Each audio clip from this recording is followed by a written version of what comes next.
হরে কৃষ্ণ। ওং নমঃ ভগবতে বাসুদেবায়। ওং নমঃ ভগবতে বাসুদেবায়। ওং নমঃ ভগবতে বাসুদেবায়। নারায়ণং নমস্কৃত্যং নরং চৈব নরোত্তমং দেবীং সরস্বতীং ব্যাসং ততো জয়মুদীরয়ে। নষ্টপ্রায়েষু অভদ্রেষু নিত্যং ভগবত সেবয়া भगवते उत्तम श्लोके भक्ति भवति नैष्ठिके। कृष्णाय वासुदेवाय देवकी नंदनाय च नंदगोपकुमाराय गोविंदाय नमो नमः।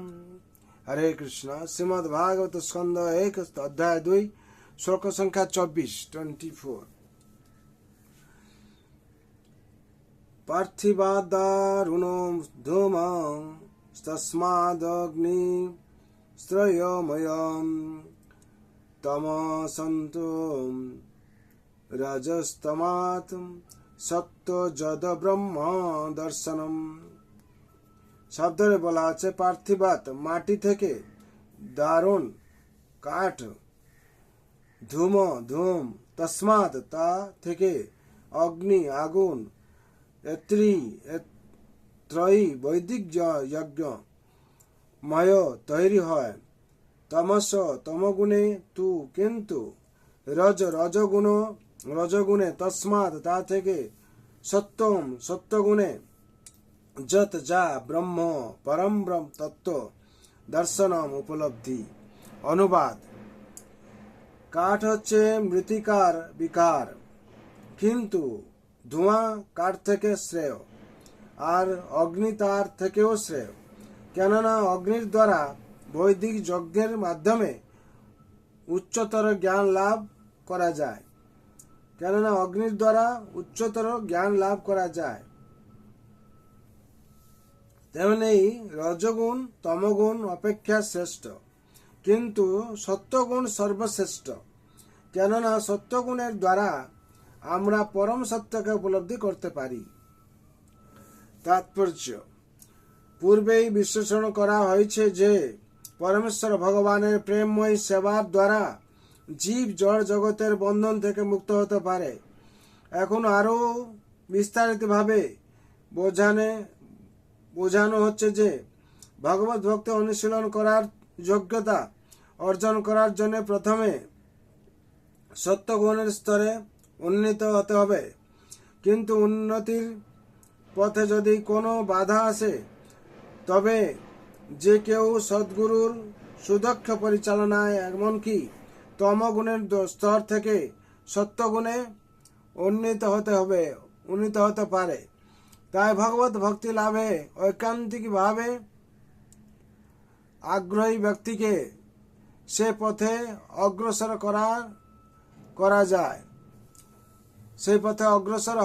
হওয়ার জন্যে সদ্গুরুর শরণাগত হতে হবে। এবং সদ্গুরুর হচ্ছেন তিনি, যিনি তার শিষ্যকে জীবনের যে কোনো স্তর থেকে, তা সে তমই হোক বা রজই হোক না সত্যই হোক, সুদক্ষভাবে পারমার্থিক পথে পরিচালিত করতে পারেন। তাই কেউ যদি মনে করে যে পরমেশ্বর ভগবানের যে কোনো রূপের পূজা করলে তার ফল একই হবে, তাহলে সে ভুল করবে। বিষ্ণু তত্ত্ব ছাড়া অন্যান্য সমস্ত রূপই জড়া প্রকৃতির গুণের প্রভাবে প্রকাশিত, এবং তাই জড়া প্রকৃতি জাত রূপগুলি মানুষকে সত্যগুণের স্তরে উন্নতি হতে সাহায্য করতে পারে না। অথচ জড় জগতের বন্ধন থেকে মুক্ত হতে হলে সত্যগুণ অধিষ্ঠিত হওয়া একান্ত প্রয়োজন। সব অসভ্য জীবন অথবা নিম্ন স্তরের পশু জীবন তমগুণের দ্বারা প্রভাবিত। বিভিন্ন রকমের জড় জাগতিক লাভের প্রত্যাশী যে সভ্য মানুষ, তার জীবন রজগুণের দ্বারা প্রভাবিত।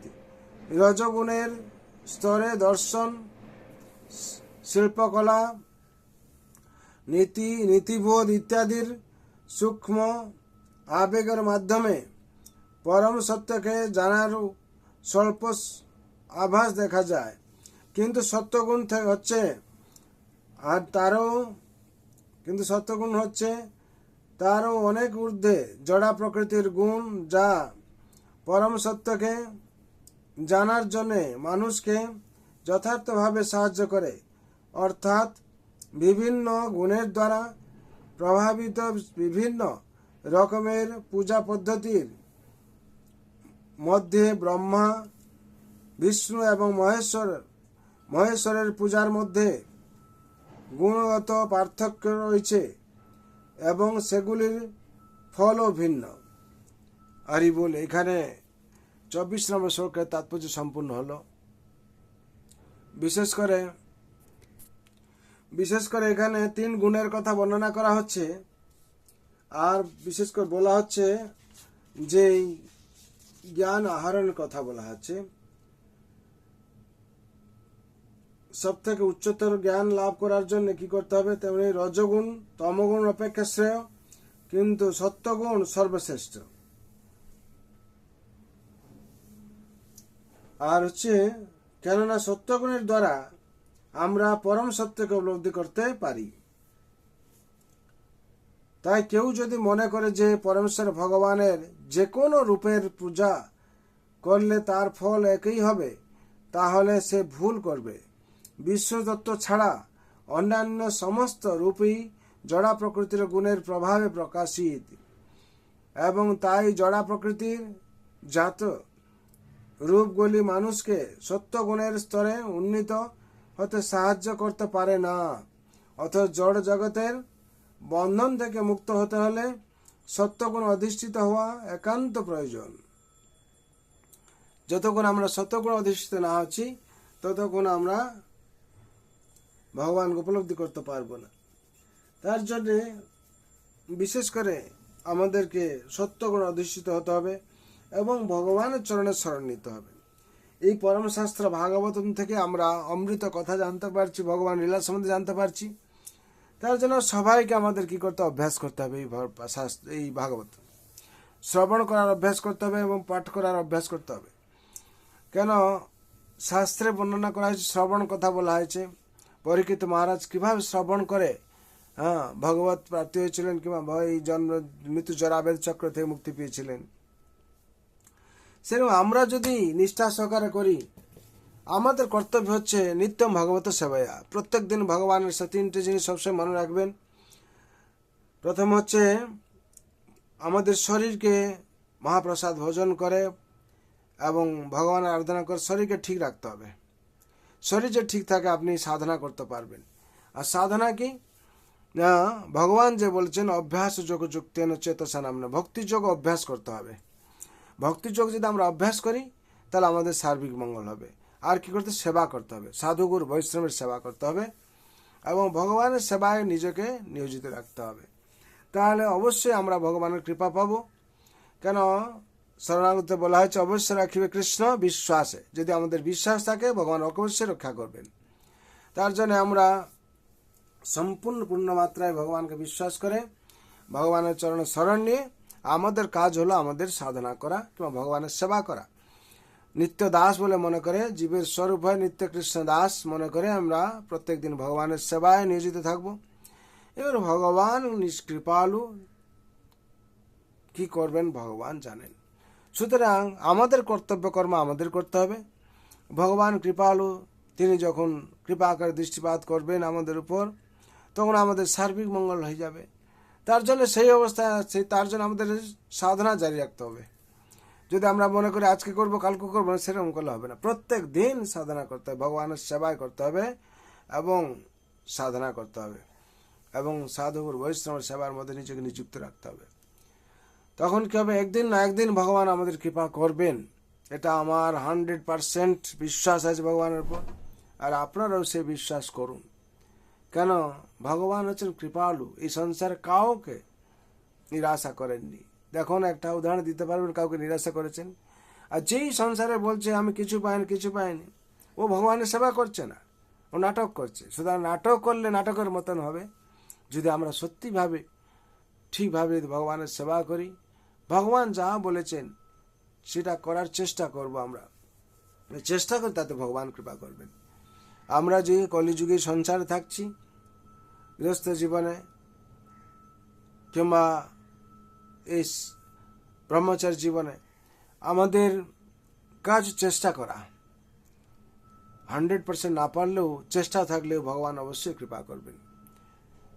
তার জন্য আমাদের সবসময় প্রয়াস রাখতে হবে। যদি প্রয়াস রাখি তাহলে ভগবান অবশ্যই আমাদের কৃপা করবেন, এই পূর্ণ বিশ্বাস রাখতে হবে। পূর্ণ বিশ্বাস থাকলে অবশ্যই ভগবান উদ্ধার করবেন। ভগবান কাউকে নিরাশা করেননি। তার জন্য ভগবান গীতায় বলছেন, মন্মনা ভব মদ্ভক্ত মজ্জাজমাং নমস্কুরু মামে বশ্য সত্যংতে প্রীতিজনে প্রিয়সীমে। এই হচ্ছে 18 অধ্যায় 18 অধ্যায় 65 নম্বর শ্লোকে বলছেন। ভগবান 4টি জিনিস বললেন, এই তুমি তোমার মন আমাকে অর্পণ করো। কেন? মন হচ্ছে মন এবং মনুষ্যানাং কারণ বন্ধমক্ষয় বন্ধায় বিষয় সঙ্গ মুক্ত নির্বিষয় মন। এই মন হচ্ছে বন্ধনের কারণ, এই মন হচ্ছে মুক্তির কারণ। এই মন সবাই মনে কৃষ্ণ পদার বিন্দু। যখন ভগবান শ্রীকৃষ্ণ চরণ অর্পণ করব তখন মুক্তির কারণ হয়ে যাবে। আর যখন ভগবান শ্রীকৃষ্ণ চরণ থেকে বিমুখ করে নেব তখন বন্ধনের কারণ হয়ে যাবে। সুতরাং ভগবান তার জন্য বলেন, তোমার মন আমাকে অর্পণ করো। আর কি বললেন?